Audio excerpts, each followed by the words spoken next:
Peut-être que vous vous inquiétez de ce que les gens pensent de vous, de ce que les gens disent de vous. C'est cette peur qui vous paralyse. Alors j'aimerais vous demander aujourd'hui, pensez-vous qu'il y a de l'espoir? Aujourd'hui, on se retrouve avec une vidéo très touchante de Nick Vujicic, un Australien qui est né sans bras et sans jambes et qui va vous expliquer à travers ce discours qu'à cœur vaillant, rien n'est possible. Quand vous êtes à l'école, et même quand vous avancez dans la vie, il est important pour les gens de savoir de quoi ils ont l'air. Alors, si ça a de l'importance pour les autres, ça en a également pour vous. Pourquoi? Pourquoi est-ce que ça a tant d'importance ce à quoi vous ressemblez? Parce que si il ne vous aime pas, qui vous aimera? Si il ne vous accepte pas, qui vous acceptera? Et la peur que nous avons est que nous allons rester seuls, que nous ne sommes pas assez bons et que nous devons changer par nous-mêmes. Vous savez, tant de personnes m'ont rabaissé en me disant « Nick, t'es trop bizarre, personne ne veut devenir ton ami, tu ne peux pas faire ceci, tu ne peux pas faire cela. » C'est pas comme si j'avais juste à mettre un peu de gel sur mes cheveux mal coiffés et que tout s'arrange. Ça ne se passe pas comme ça. Mais peu importe, je ne pourrai pas changer ma situation. Je ne pourrai juste jamais me réveiller un jour et demander « J'ai besoin de bras et de jambes, donnez-moi-en. » Vous voyez ce que je veux dire?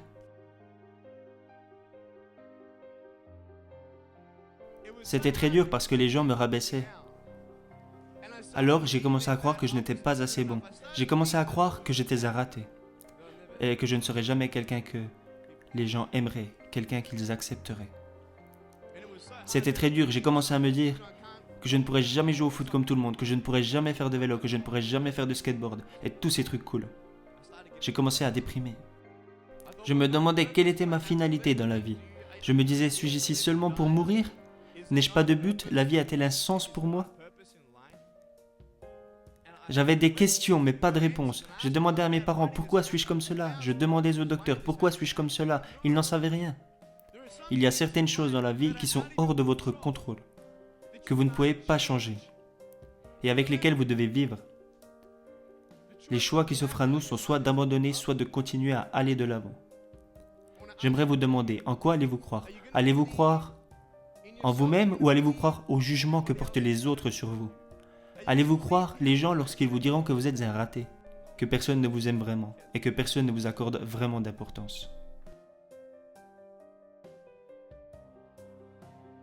Ça ne veut pas forcément dire que vous devez attendre que quelqu'un vienne vers vous et vous dise « Salut, je t'aime beaucoup, tu es important pour moi ». C'est pas ça, c'est plus le fait que les gens vous rabaissent, qu'ils n'osent même plus vous regarder dans les yeux. Les gens vous demandent « Comment allez-vous » et vous répondez bien, mais au fond ça ne va pas vraiment et ça ils n'en savent rien. La vie est intéressante, la vie est un voyage. Regardez ce téléphone, juste ici. Disons que je veux atteindre ce téléphone et que je pars d'ici. Pour atteindre ce téléphone, ce n'est pas comme si j'allais me mettre à méditer et faire et que j'allais flotter dans les airs. Ça marche pas comme ça.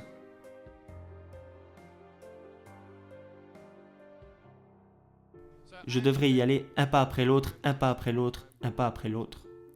On peut seulement faire qu'un pas à la fois. Peu importe la grosseur de votre pas, ça ne reste qu'un pas. On ne peut pas faire deux pas en un. Vous comprenez? Alors on y va un pas après l'autre. Vous faites un pas dans cette direction, puis un autre dans celle-ci.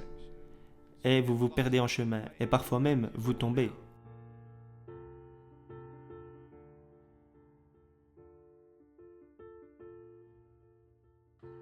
Au cours de votre vie, vous pourriez tomber comme ceci.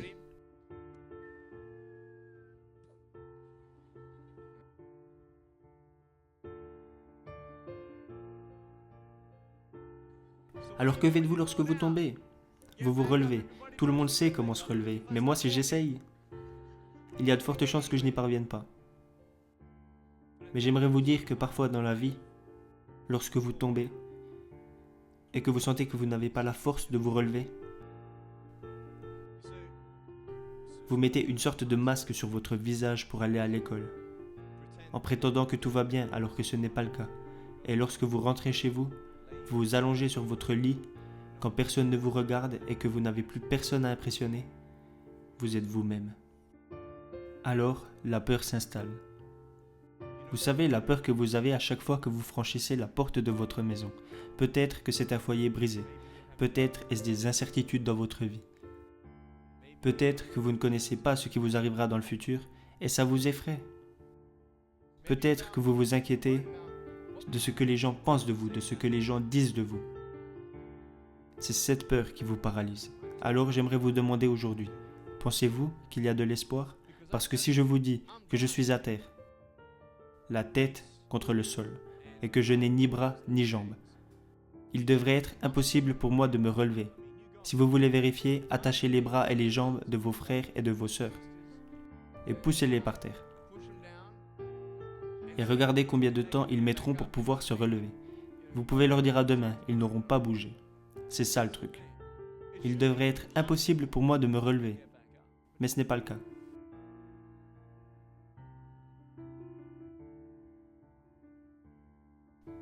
J'essaierai de me relever 100 fois.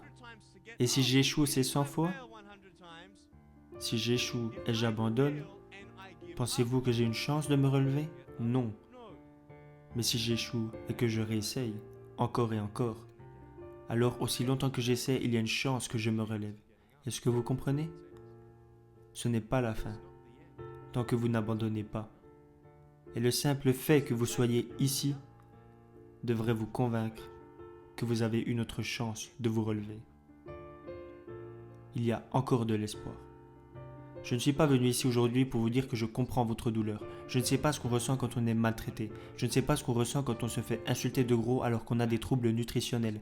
Je ne sais pas ce que c'est que d'avoir une famille brisée. Je ne sais pas ce qu'on ressent. Mais je sais ce qu'on ressent quand on a le cœur brisé. Et je sais ce qu'on ressent quand on est seul.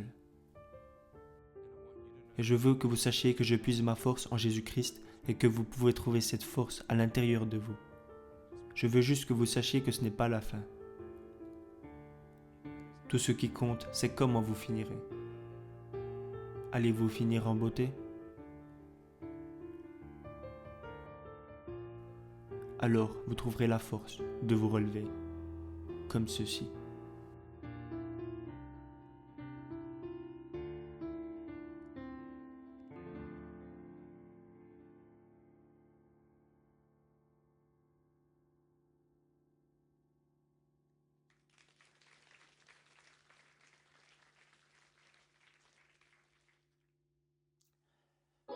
Je ne sais pas ce que vous avez pensé de cette vidéo, mais moi, ce qui ressort à travers ce discours, c'est que peu importe les cartes que vous donne la vie dès le départ, que vous soyez né dans des conditions difficiles, que vous veniez d'un quartier difficile, ou peu importe, vous avez toujours la responsabilité de votre avenir, la responsabilité de vos choix, et il ne tient qu'à vous d'aller de l'avant pour pouvoir réussir.